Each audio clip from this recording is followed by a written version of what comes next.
Oh my god, I need a new phone. It's 100% on that I'm getting the new phone. I don't even know if people are seeing this right now.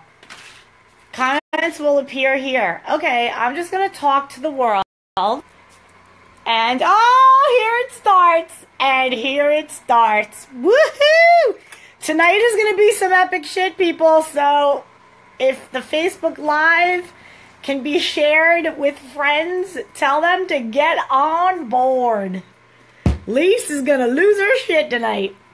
So, last week, if you recall, I did not do a Facebook Live because I had a little technical difficulty thanks to the eclipse. I think that last week's Facebook was a little, like, all screwy because I don't know what went down. There was some kind of stuff going on, and Facebook was, like, all banged up last week. So, have no fear.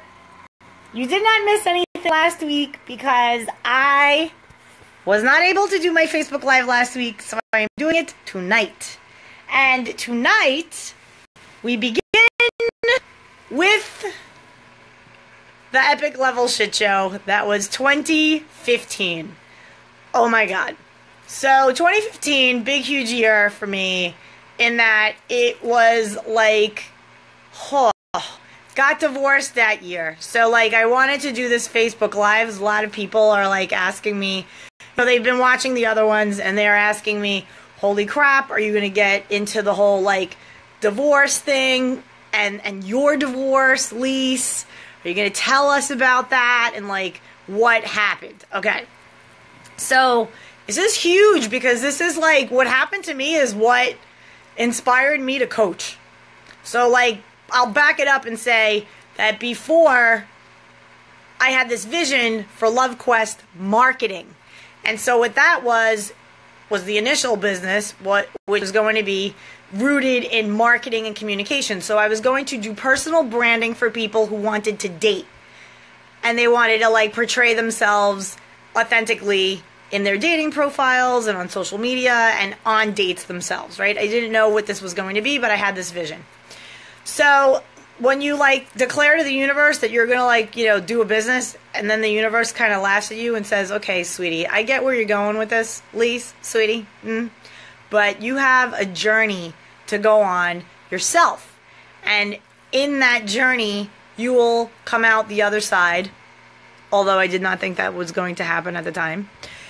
But you'll come out the other side with something to give, something to serve, something to share that is your authentic story, and it could be of help to people. So, 2015, it is like the new year. I'm about to turn 44, and I feel like this marriage that I'm in still, mind you, we're still separated, and like it's not going anywhere. We're not reconciling.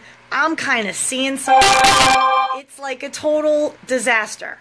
And I couldn't move forward in any relationship, obviously, because I was, like, not able to commit if I'm still married, dude. Can't do it. Can't be in something else when I'm still in the marriage. Crazy. So I remember texting my then husband, and I said to him in a text, basically, it's the start of the new year, and I turned 44 years old in 2 months, or whatever it was, 3 months. I want to say it was around the holidays that I sent this text. And I said to him, we really need to talk, because I'm kind of having this feeling that, you know, if we're not figuring this out, I'm going to have to make a decision for myself. And, you know, I'm going to file and whatever. So that email, and that text message went unanswered. I didn't even know that it was received. It was like you couldn't even dignify it. You couldn't even owe me the respect of like, I got your message, we'll talk about this. Or just it was like nothing. And at the time, I didn't think anything of it. I just was like, yeah, whatever, typical, like, you know, blown off. But, like, now that shit would not fly with me. Period. End of story. Like, I'm just too self-loving, and I'm too, like, just too out for myself. I mean, I know it's selfish, but there comes a time, and I'm going to get to this in a minute, where you quickly realize when you're going down that path of divorce that nobody gives a flying more about you than you. Period. Like, even the dog has his own agenda. Like, I gotta eat and I gotta go out, bro. Like, that's my plan. And so, like, no one's looking out for you. Nobody. So, you know, everybody wants well for you. Everybody wants good things for you. They hate to see you hurting. But they're all caught up in their own life and their own shit. And they're not sitting here, you know, hanging their hat on what's going on with you. It's your divorce, it's your deal, it's your life, and you are 100% responsible for how you feel. And the sooner you figure that out and commit to feeling good no matter what, and understanding that that is on you to do, you will be free and you will spare yourself the colossal level of bullshit that I will now explain that I put myself through. Full responsibility, okay? So, now, here we go. Birthday comes, and, you know, I get this vibe from the ex-husband that, like, he's seeing someone. Because when I would text him and be like, let's go grab food, in 15 minutes he'd be like, all right, let's go. Or, oh, I'm doing something else. Like, the response would be there, right? We were like that with each other. Now, all of a sudden, it's, like, blowing me off. And I'm just like, okay, you know what? Here's the deal. I texted him and I said, do you have a GF? And he's like, what's GF? I go, girlfriend. So he's like, oh, I wouldn't say it's that. I am seeing someone, but it's not really girlfriend. Blah, blah, blah. Look, bottom line, you're being shady. You're, like, totally skirting around me. So look, dude, if you're seeing someone and you really like this girl and she's somebody that you could, like, really be with legit, let's get this handled. Like, I'm so over the limbo. So, we end up having a discussion, and it leads to deciding once and for all that we're going to file for divorce. It was horrible. This was the worst discussion ever. And, like, I instantly lost my appetite. We went to a local restaurant here, and here I am thinking, like, we're going to put together some kind of plan. And I knew that it was, like, 50-50 shot, but I never really thought that, like, he would sit there and be like, yeah, it's done. Like, I don't see anything at all between us at all. Ever again, ever. And it was just, like, so sad. So sad to me. I mean, this is a person I've known since I was 20 years old. It's now, I'm 44. Like, this is the saddest thing ever. So now I'm devastated. I can't even eat my food. Oh, here's a lesson. Do not have the let's get divorced discussion at a restaurant in public. Not good. Not good. So I don't even know what happened I think we paid the bill. I don't even know. It was a blur. I get home. I'm devastated. Like, I'm just ruined.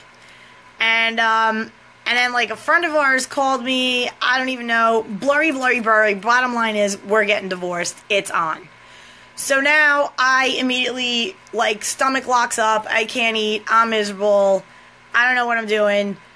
I'm just, like, days are turning into nights. I'm not even working at the time. Like, this is the lowest of the lowest low of my life. Low.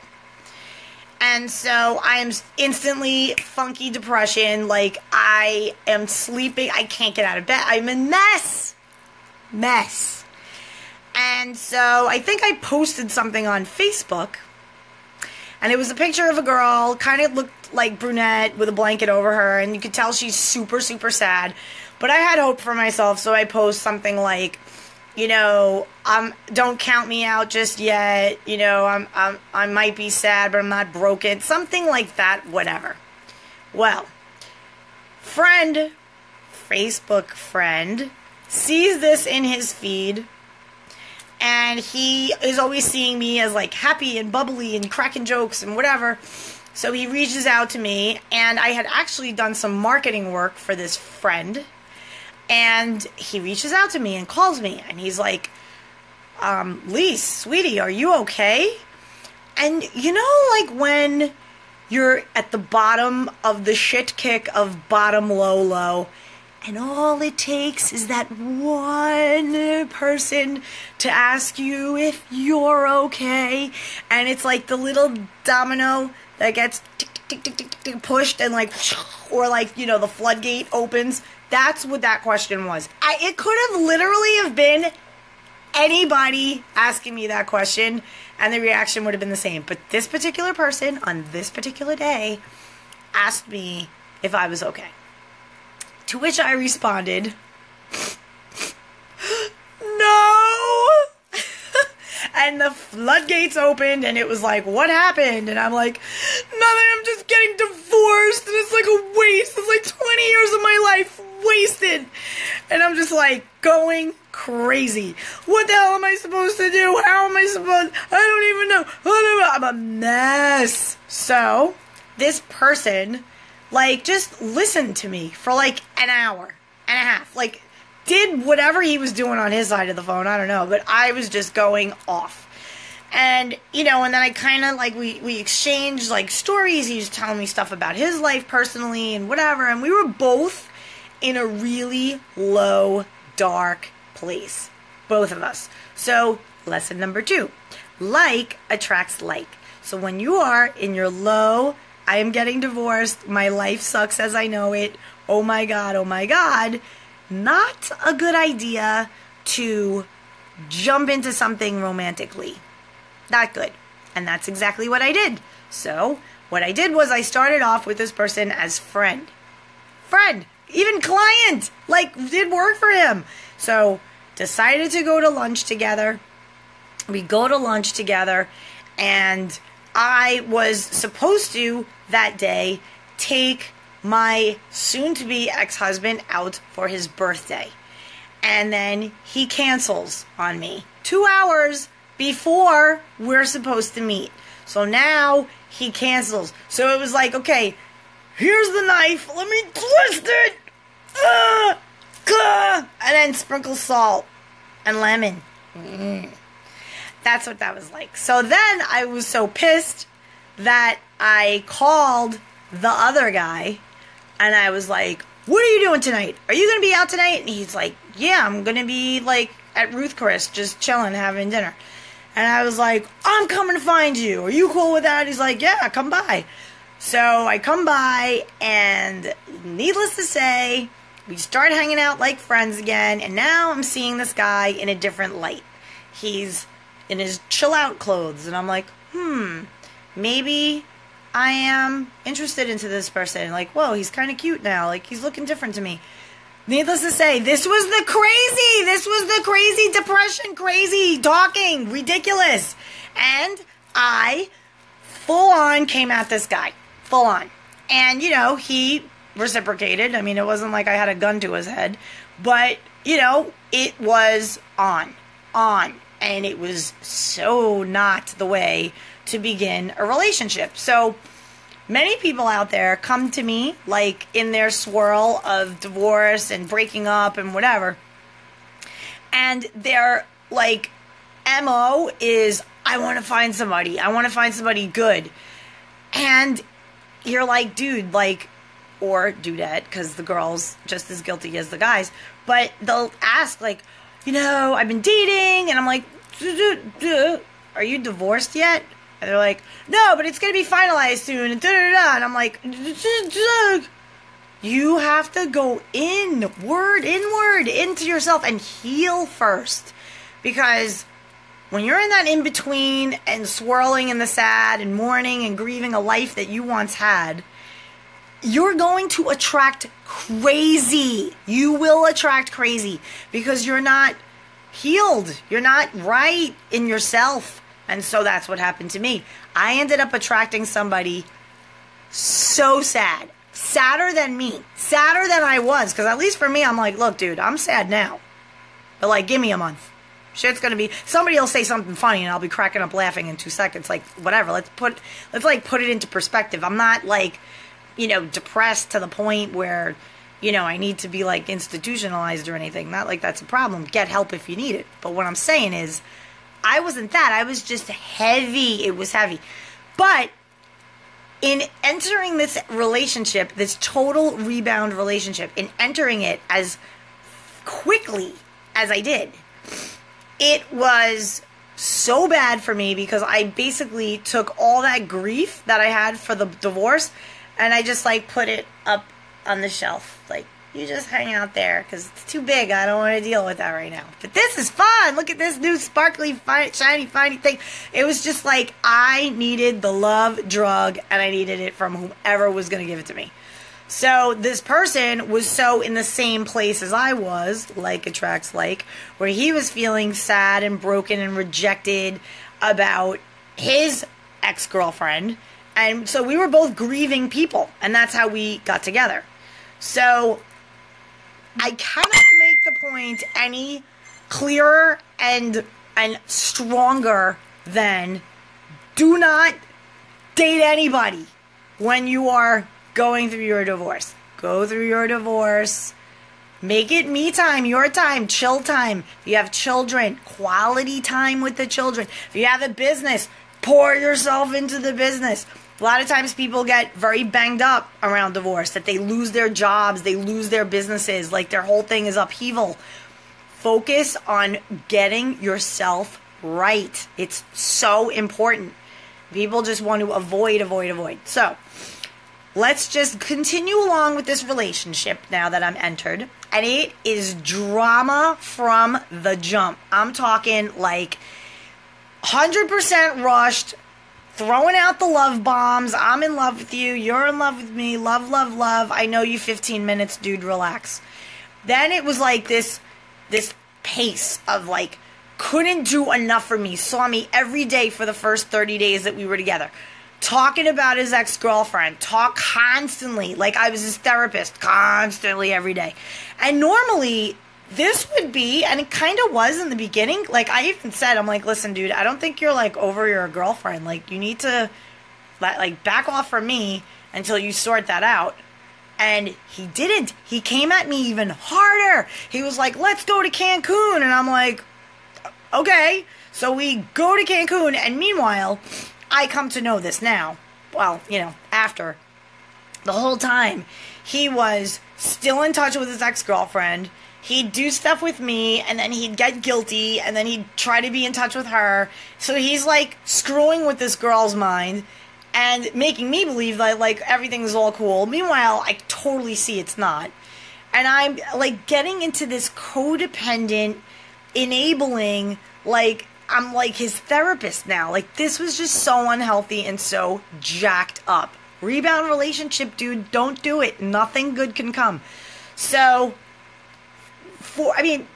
truth is, we forged a friendship, I guess. I mean, I believe nothing of nothing with this entire relationship. It was like, to me, like he was just in this swirl of psychosis, I don't know, whatever.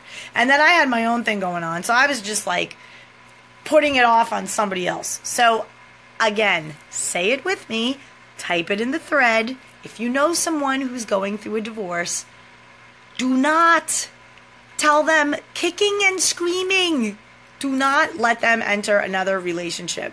Like, the day that you sign the divorce papers, like, count 6 months from that, and then do, like, a check with yourself and see how your life is. And if you need another 6 months, go another 6 months. Like, do not be serious relationship with anybody. Okay. So, lo and behold, what ends up happening is after the volatility of this relationship, up and down roller coaster, I finally was like, okay, you need to figure this out. I dated this guy for 5 months. I shit you not, it felt like 3 years. Drama. And what ended up happening was I suggested that he go to a real therapist, like full-on hardcore therapist. And he did. And I was like, all right, cool. And like, you know, I would talk to him. I would reason with him. I would like get him to realize some stuff. And what I didn't realize was like, I was kind of coaching him. This was the beginning of like opening the window and looking out into the coaching world. What ended up happening was that this guy should have been my client. Should not have been my boyfriend. This is somebody I should have helped as a coaching client. But because I was in the mind that I was in and I didn't know what I know now, I went all in. Terrible. Hurt myself terribly. This guy, oh my God, completely hurt me. But what I ended up finding out was that he was with me pretending and behaving in a relationship with me that he ultimately wanted with her, and that all of the negative stuff that he was saying about her was really about himself. He was the one who was the shit in that relationship, and that his girlfriend was like, I'm out of here, dude. I can't deal with it anymore. I'm out. And then he made it like he was the victim because she left him. Because you were goddamn crazy. But anyway, the poor girl is sitting here watching our entire relationship unfold on social media. And I'm sitting here like going with it because he's making her out to be villain. And I'm just like, whatever, I'm going for mine. Mess. Crazy mess. So fast forward, I'm in this relationship. We go on a date. He goes to therapy. He starts pulling away from me now. Because the therapist told him, you have to just chill out, not be with anybody, and see where your head and where your heart goes. And I get it now. And so my dad is asking me, my dad goes, Dad here, is that dude still alive? How about his girlfriend? Did she lose her mind yet? So, Dad, funny that you should ask. Basically, they are alive, and they got married, and wait for it, I think they either had a baby or are having a baby. Either way, your little girl was scathed, came away unscathed. Because ultimately, look, here's the deal. I would have broken up with this dude anyway. Like, it was just a matter of time because this was just way too crazy. And I look back at it now at, like, where I was, and I'm just like, holy crap, this dude said that he had, like, a vasectomy, and here I am with him in a relationship, and, like, dodged the bullet, dude. I could have gotten, like, knocked up. Or maybe he reversed it for his new bride. I don't know. I don't care. Love and light. Have a great life. Bye! Like, no! But here's what sent me over the edge, okay? He ghosted me. He basically sends me an email telling me in the most, like, I can't even articulate the language that was being used. It sounded like somebody typed something in another language and then Google translated it, and it came up like verbatim with no emotion, no feeling, no nothing. Plus, he's a lawyer, so like, dude, the guy like lies for a living, so like, who the hell knows what was going on? And the verbatim and the blah, blah, blah, blah, and the blah, it was dry, cold, uncalled for, just like a severing. It was horrible. But because I didn't grieve, remember, put it back on the shelf, the divorce, sad, sad, sad, didn't want to look at it, oh no, because I didn't heal from that, now I have the wave. I'm talking like rogue wave smash of the grief of that, plus now the rattling of this guy ghosting me. Like, am I not a good judge of character? Can I not, like, how did I not see this coming? I saw every red flag and I didn't pay attention. Like, what does that make me? So it sent me into a tailspin. Bottom of the pit of shit I went into. And I couldn't eat and I couldn't sleep. And this was going on for like almost, probably like 12, 13, 14, like 2 solid weeks. And not good, and just not good. Dropping weight, couldn't eat. I was living on chocolate milk, yogurt, and like bananas, and I think it was like one other thing I would eat. I think like cereal. Like, it was banged up. However, I will say, I went from 127 to 116, actually less, 113 in like 2.5 weeks. No bueno. But damn, did I look fine as hell. The body was on point. But my heart was broken. So here I am, like, trying to figure out how I'm going to go out and have some kind of social life. I feel horrible. Like, I can cry on the drop of a dime. And the only time that I would eat, like, with vigor and with feeling, is if I was outside with friends and, like, eating outside with people, because I would be, like, distracted. But there were certain things that I couldn't eat for months and months and months. So now I have the eating thing and I have the sleeping thing, and it's obviously now affecting my health. So after a few, like, weeks of, like, really seeing, like, this is not getting any better. In fact, it's getting worse. I'm just sitting here, like, ruminating, and I lost my job at the same around time because I just couldn't pull it together. I was, like, a mess. So I end up calling a friend of mine in New York who raved about her therapist that she had when she got divorced. And I looked her up on Facebook and I asked her for the girl's name. And that was my first introduction to Dr. Carla, who is amazing.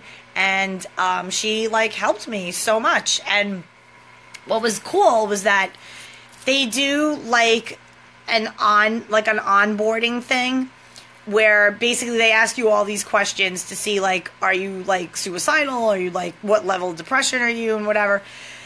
And, I mean, she asked me a question, and, like, I think my answer to it kind of made us both laugh, and that's where I think she was like, yeah, you're fine. You're fine. You're just, like, really in mourning, and we're going to help you get through grief. But she asked me if I am feeling thoughts of suicide and that, like, hurting myself. And I said something like, we were on a Skype call, and I said, hurting me? Hurt me? No, I don't want to hurt me. I mean, yeah, I fantasize about taking a fucking bat to his car, and maybe him, and his motorcycle. Yeah, oh yeah. I'd do harm to him before I do harm to myself, but I wouldn't look good in an orange jumpsuit, so I'd rather not. I'd rather just, heal, get myself on point, and just go on with my life and have a great lesson learned.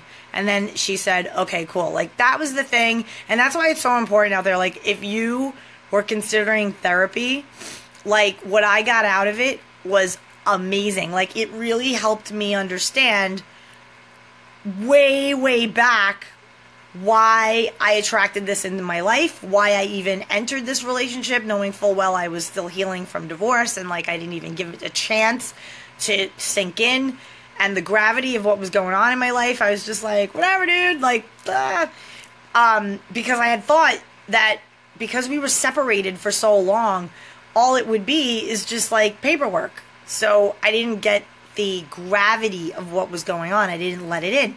And when I finally did, oh my God, I literally physically felt like I was falling, like, whoa, like Die Hard, like, off the building, and awful. I mean, anybody out there who's going through, like, this phase of the divorce, like, when you're in it and you're trying to, like, you feel like you're trying to tread water. It's horrible. Horrible. My heart goes out to you.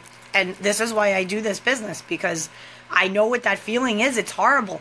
But I also know the other side of that. And I also know the middle of it. I know the going through it. I know, like, the process of acknowledging that you need help, acknowledging that this is too big, and that you check out a therapist. From a therapist, I was able to get a lot of clarity and understanding about what happened to me.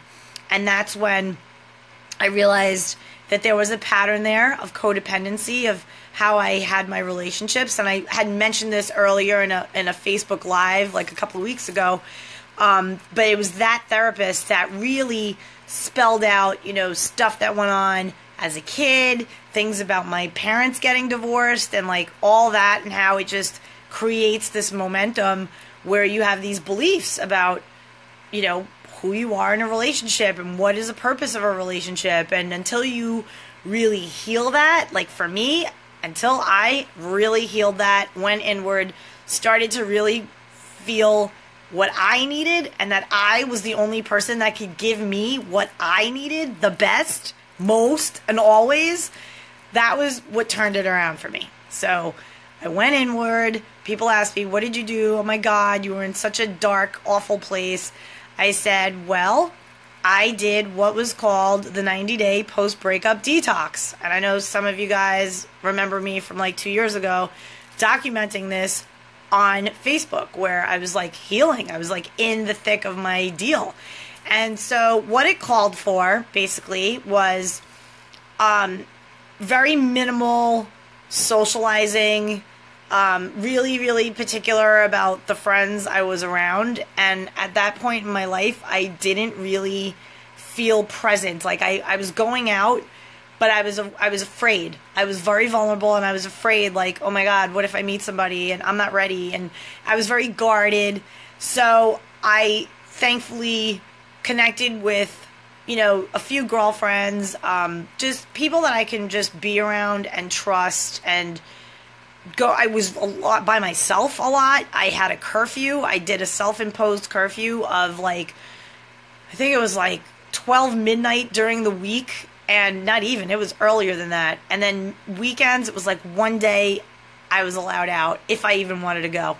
And I didn't even. Like, I'm not even telling you, my world became self-help books, audios of Abraham Hicks, Louise Hay, Wayne Dyer, Dr. Joe Dispenza. I'm trying to think of all the people.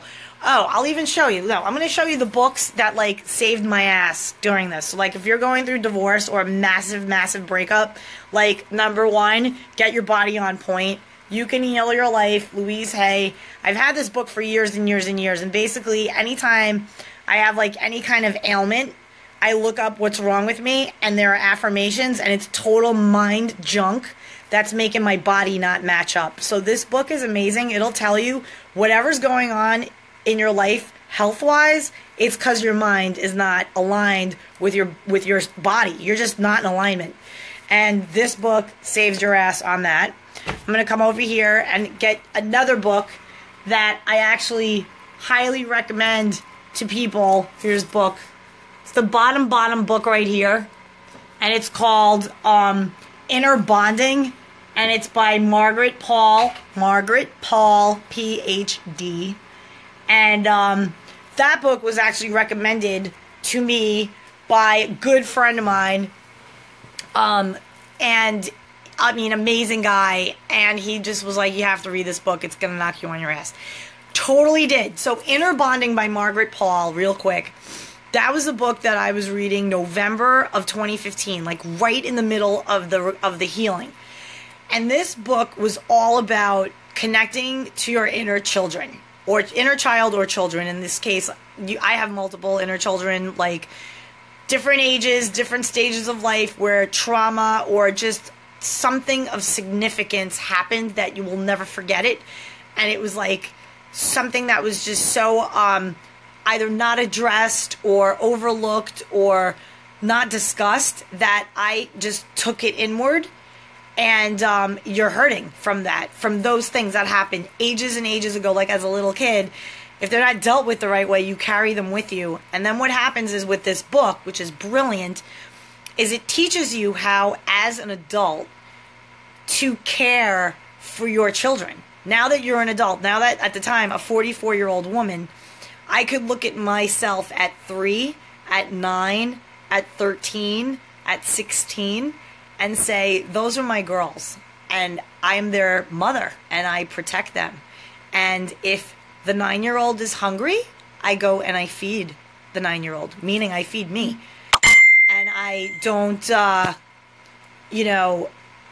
basically, like, I don't ignore them. I don't dismiss them.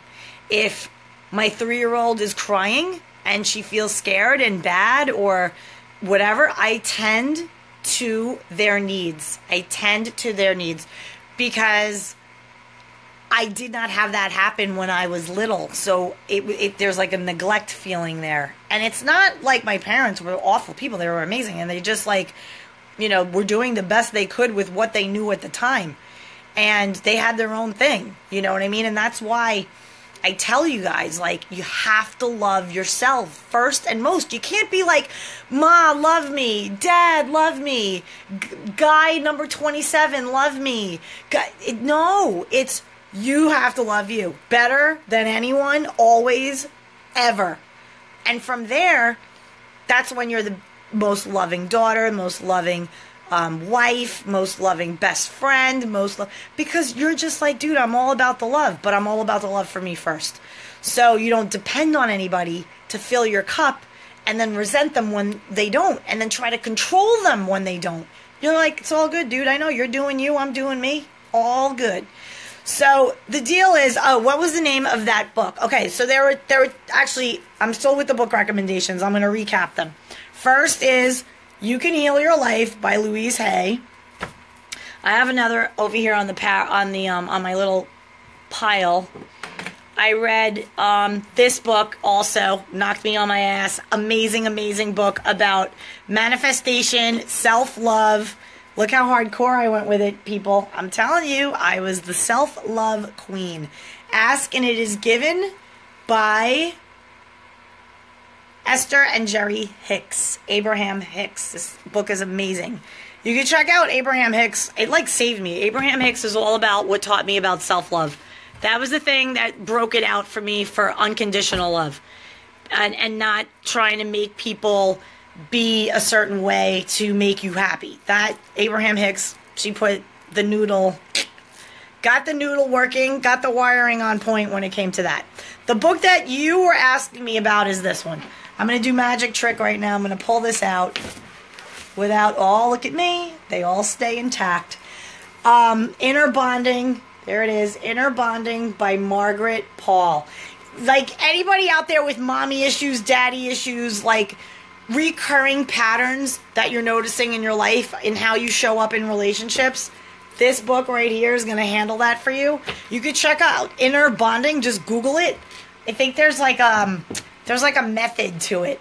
I did the whole thing. I mean, I did it with the book. I found it to be amazing. It called for me to have some like really powerful conversations with my parents. And, you know, my mom, it was like so hard to have this conversation because she like right away started yelling at me. And I had to like stand my ground and be like, you know, this isn't about her being personal with me. This is about her and her own hurts that this conversation, high laundry, is bringing up for her. So when you go through this method, right, when you go through this detox, this process of like going inward and like committing to your total and complete well-being, it's going to piss some people off. I'm telling you straight up. You're going to have some friends that are going to be like, you never come out. Why aren't you coming out? Come out, come out. And you're like, dude, I just don't feel like it. I just want to like freaking chill. You know, I want to like read and stay in with my dog. And then there are going to be other people like guys who are all about, I want to take you out. I want to take you to dinner. And you're just like, I'm not dating anybody, dude. I'm going nothing. It is shut down. The store is closed for the season.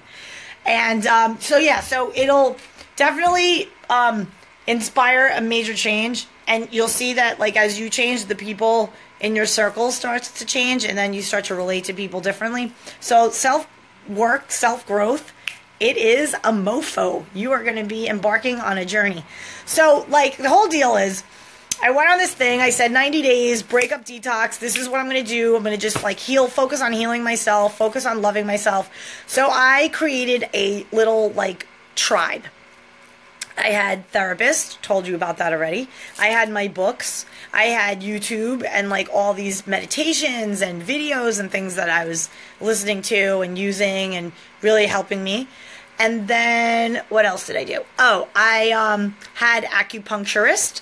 I had healer doing energy work, massages. It was all about care for Lisa. And still wasn't really able to eat very well unless I was with friends. So for Thanksgiving, I was blessed to have been invited to a friend's house for Thanksgiving. So I was able to have Thanksgiving. And it was just like, I'm telling you, it was October. I remember the date distinctly. It was like October 6th. And then it was November 6th. So that was 1 month. December 6th, I had gone home. That was the other thing I did on my detox. I surrounded myself with family and people from home, my friends from high school who knew me forever and ever. Like, they were so sweet. They, like, rallied. Christy Sanfilippo, I am giving you a shout out because that meant the world to me. And Tiffany Wilson and Timmy Drescher and Sue Totino. And I'm trying to think, there were, like, a bunch of people who came out. Super special. That meant the world to me because I was, like, just then coming out of the dark. And to know that you have friends from another total different time of your life and they're supportive and just coming out to say hey and have a drink with you, it was just like, it meant so much. So super grateful for that. And somehow in that mix of shit, I ended up reconnecting with my friend Kathy Rothman. Unbelievable woman. I mean, generosity, like, to the nth degree. This chick is amazing. And we reconnected on our friendship, went to dinner, and I just started, like, working with her. And then that led to more opportunity with her. So, like, everything just kind of worked out in that regard, thank God. And I just, decided, like, I will know when I feel ready to date again. And I'm not going to put any pressure on myself, and I'm just going to heal, and I'm going to just, like, do my thing and focus on work, and I did. And little by little, I started to feel like myself again. I started to eat normally. I started to just feel a little more bubbly and a little more, like, interested in being social. And it was around, I'd say, the 90th day, I was like, all right, how do I feel? And I'm like, you know what, I'm going like another 30 to 60 days. Like, I'm not right yet. So it was October to November, November to December, December to January. And it wasn't until, oh, look at this. I spent a lot of time with this guy. What's up, T-Bag? Oh, yeah, he's doing his little time to dig in and nuzzle. Look at him. All right, so you dig in, and I'm going to continue talking to the people, Tazer. So what I did was, like, say, okay, how do I feel? And I said, okay, universe, here's the deal. If I'm going to dip my toe into dating again, show me someone fun. Like, let's keep it light and casual and fun. I'm just all about, not comfortable yet, T-Pack? Come on, you got to get it together. I was like, I need the fun. I can't have drama. I can't have any of that. So fun is what I want. And the universe sent me fun. Met this guy, super kind, super sweet, still friends today, like, super nice guy. And we had a blast. And then I, like, started going out again, just socially. I had friends of mine, awesome birthday. Silvio, love you. Great time that year on my birthday. Body was rocking, because now I'm feeling good, but I still had the skinny happening. So it was like, this was good. So then I started to just feel better. And then, as I'm dating this guy, I'm starting to feel like, I think I want something more serious. Like, this was fun. And, he was totally honest with me. And I was like, okay, well, I mean, I don't know if this is what I want. I think I should just kind of pull back and, like, go inward again, because I see some patterns, and I don't just want to be dating. Like, I know what I want. And I got really, really clear on what it was I wanted. And since I knew already how to pull the plug on dating and go back inward and go to me, it was easy. So I just, I told the other guy, I said, listen, we had a really good time together, and I'm grateful to you, because I needed to, like, ease myself into dating again, and it was so much fun. But I'm kind of up for more than fun. Like, I want the real deal. And so I'm willing to just roll solo until the real deal happens. I'm not into the friends with benefits thing. I want more than that. And, no harm, no foul. If that's where you're at, cool. Have fun. See ya. And I did it. And I was, for the first time in my life, I ended something without already having something else waiting in the wings. I was totally rolling solo. And I did this amazing meditation, and it lasted 28 days. Actually, it was a little bit longer because I kind of did it sporadically, but it was about a month of me again. And this time I was feeling good. I was just focused on work, and I was chilling and comfortable and easy and hanging with friends. And I just finally felt like, all right, I got this. Like, I got this. And if I meet somebody, awesome. And if I don't, no problem, because I got me too. And I always have me, and I will always be with me. So that means I am never alone. In fact, I had this really cool, and this is why I love acupuncture, in the thick of it, when I was really, really just not in a good place, I went for acupuncture. And I had this amazing experience, and I actually shared it on my YouTube, like, the week it happened. And it basically involved me getting acupuncture, and face down, I'm fine, needles are in me, all is well, I'm feeling amazing. Then he flips me over and does needles in the top of me. So I'm laying down on what is like a massage table, and I have these needles in me, and all of a sudden I just have this overwhelming sense of like I have to cry, and like cry, like sobbing, crying. And my acupuncturist like comes over to me, and he puts his hand here, and he's like trying to get me to like breathe, like really focus on breathing, because I was like like that. And he was like, Lisa, come, breathe, like let's breathe with me, breathe together. I'm like, mess. Then it got me kind of okay, and I was still crying. But then he says to me, I'm going to leave you for a few minutes. Just lay here and focus on your breath. Just breathe. Just think and allow yourself to just think freely and breathe. Well, he walks out. I'm laying on the table, and now I'm like mad at myself, sad. I'm like 1,000 emotions, and all the acupuncture is just purging these emotions, shifting energy left and right. And I said, how can I do this to myself? I'm so stupid. And I'm like mad. I'm laying on the table. I remember hitting my hand on the table, crying, like, look what you did to yourself. Like, I'm just a disaster. And all of a sudden, I hear me, like, as I'm speaking to you now, like, strong and happy and healthy and fine. And I, like, am standing beside myself, the mess me, so happy, healthy me, inner me, poof, comes out, stands beside me. It's like God moment. And says, Lisa,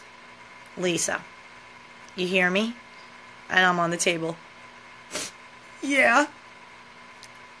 Okay, so you know I was with you the whole time, right? You know I was there. And I would never let you sink to that depth. You knew what was going on. I knew what was going on.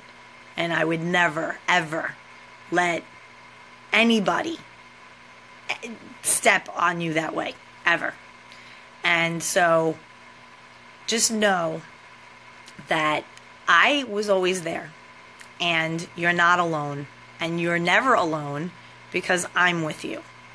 And that was the moment that I realized, it clicked with me, that I was an unfuckwithable badass, because I have me. And regardless of who is in my life, who chooses to exit my life, who chooses to have me in their life, who chooses not to have me in their life, it so did not matter anymore in that moment, because I was 100% clear that I had me. Always. That's the constant. The constant is people come and go out of your life. You grow up, you leave, parents move, you whatever. You move, you quit job, new friends, new people exit and enter your life, but the one thing that is constant is that you always have yourself. So as soon as you knew that, as soon as I knew that, as soon as I was like, huh, I'm not alone. Never alone. I have me. It was like a connection to like the godly, badass, divine source, energy, whatever you want to call it, God, inner being, whatever. I connected with it in that acupuncture treatment. And that was the turning point. That was the turning point where I said, all right, mofo, you and I are going to have a talk. And I looked up that guy, the ex-boyfriend, the rebound guy, and I went to find him. And we were going to have a conversation. And we did have a conversation. I believed that ghosting was a pussy thing to do. And it was classless. I didn't deserve it. And I basically was used as like a chess piece in this guy's, like, I don't know what of his life. And I think he finally came to a place, though, where he realized, like, he couldn't continue that way anymore. So, like, for that, it's cool. I mean, it sucks. I was, like, kind of, like, the collateral damage, as he put it, towards, like, his relationship. And, you know, he's, like I said, married to his ex-girlfriend, who's now his wife, and, like, having a baby, and all is well. Great for you. Awesome. And, you know, the fact that I misread that and should have been more of, like, a friend / coach as opposed to getting involved, that was on me, and that was a huge, huge, huge thing for me to come to and understand. So now, this is the inspiration for my business.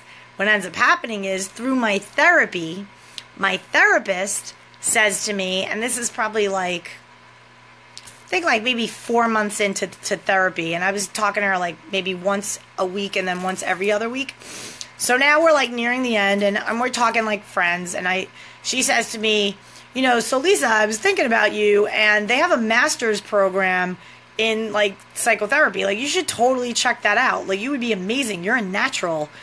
And I was like, wait a minute. Did my therapist just tell me that I should get a master's in psychology? I guess that means I'm cured. So I started to think about it, and something about it was interesting to me.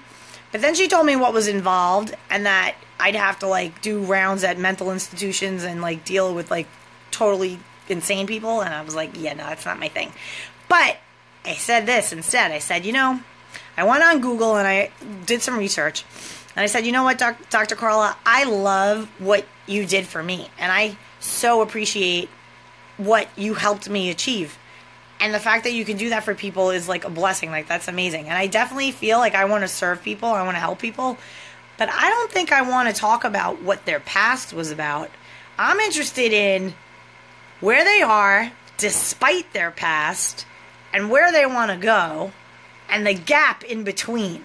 That gap, that's what I want to be a part of. That's the journey I want to be part of. And I love that she was able to help me dig into my past and really like help me gain understanding for like what happened to me and what happened to me in this relationship, because I was so negative to myself. I was like, you're an idiot. How can you not see these red flags? Like, look at you now. You can't even eat. Like, this is what you let this guy do to you. And horrible, horrible.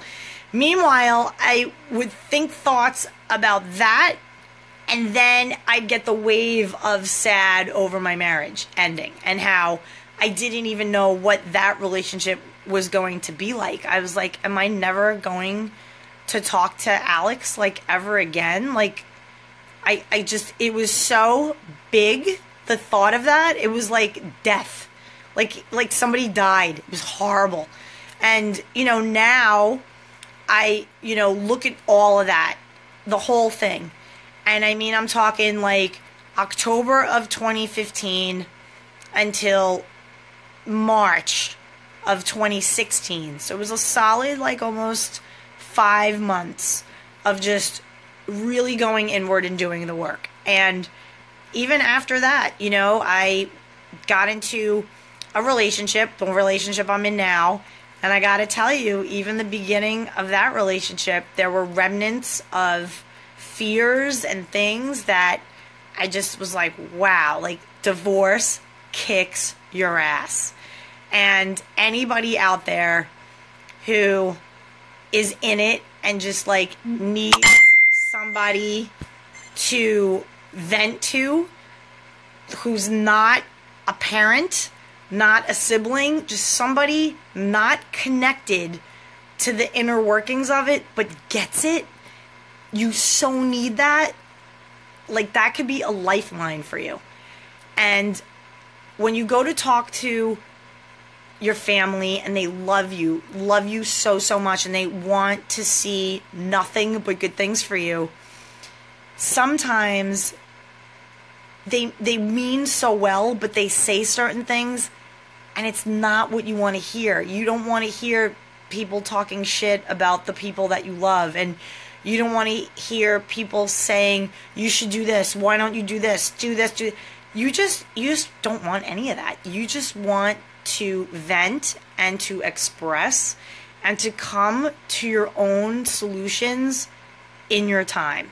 And that is what I needed, gave to myself, blessed to have friends and people that I was able to be around. But I created this method called the post-divorce detox. It's modeled after all the work that I did on myself and other things too that I've read and added to the mix, and also what the person I coach needs and wants and comes to on their own. And it's just this beautiful journey, 12 weeks. I roll with you for all of it, and it's transformative. You are not the same person at the end of it than you were at the beginning of it. And it's for anybody either going through the path of divorce, like just realizing, holy shit, we're getting divorced, it's on, it's happening, or people who are like sorting out the aftermath of the divorce and they're just trying to sort out the new relationship with their spouse and what that looks like, and the confusion of like dating and how do I even go about dating again, and I don't want to get hurt and whatever. So I help people at whatever phase of divorce. And yeah, I mean, I really wanted to share my story because it is a motherfucker. But if you're brave and you just, not even about brave, it's not even about brave, it's about like faith. Like if you have this smidgy tiny smidge of faith in yourself, and that you could just kind of just close your eyes and just ask yourself, like, what do you need to feel good right now? Like, that's it. And trust yourself enough to answer and then give it. Like if my 3-year-old wanted chocolate milk, as did my 9-year-old, remember before I was saying my inner children, 3, 9, 13, and 16, anything they wanted, I gave it to them. Anything they wanted. So I love you too, Elcida, and thank you to everybody who's tuning in. I'm like totally like going off and commenting and watching. Like, this is awesome. And I know like divorce is no joke. Like I understand it from the perspective of the kids because my parents got divorced. I have step parents. I'm an only child. I have a step brother. I get the whole dynamic of like being a little kid and your parents fighting and like what the hell do you truly want. So like the parents out there who are like, oh, we're staying together for the kids, oh my god, dude, no bueno no matter what. So one of the things that I always tell parents, I'm like, look, here's the one thing that I learned about my parents and their divorce is that better to be out of something that's making everybody miserable, because if you're going to stay in it for the sake of the kids, you're going to make each other miserable and the kids miserable anyway. So at least, like, break free and just raise us right. Like, make us your common goal. Make the kids the common goal that bonds you. And we don't care about you guys other than that. As long as, like, we're fed and we're, you know, loved and nourished and emotionally, you know, catered to, not coddled, but just like attentive. Like honestly, yeah, you want your parents together, but you want them together happy. Like you want your parents happy. you don't necessarily want them together. Because I remember my parents screaming and fighting. It was horrible. I was like 2 years old. I had constipation. Couldn't go to the bathroom ever. I was like a nervous ball of wreck inside. And all I would do is like go in my room and play by myself. I didn't want to hear shit. So I have these memories of that, but my point is, there are people out there who are thinking, oh, we're going to stay together for the kids, and then like the kids go off to college, the parents are like looking at each other like, all right, who are you? I'm out. Are you out? We're out. And then that kid is at college and like blows a gasket, gets into drugs, flunks out, like complete disaster. So look, here's the deal. You're going through a divorce, you need some support. And you might not want to do therapy, or you might want to do therapy, you might want to do coaching, whatever. If you want to explore any of that, and you just want somebody to talk to, hit me up. Happy to, like, let you just all over me, and just, I will give you a listening ear, and I will just take it in, and you're just going to be fine. You're going to be fine, I promise you. It sucks so bad when you're going through it, but I promise you, you will be fine. And then once you find that you're fine, you'll realize there's another thing to do and another thing that I'm not fine at that I have to learn about myself. And then the journey just keeps going on, and you're always just like bettering yourself. And then you get really like into that. You get into like your own discipline of what feels good for you. So anyway, that's my story. There's more to it in the weeks to come.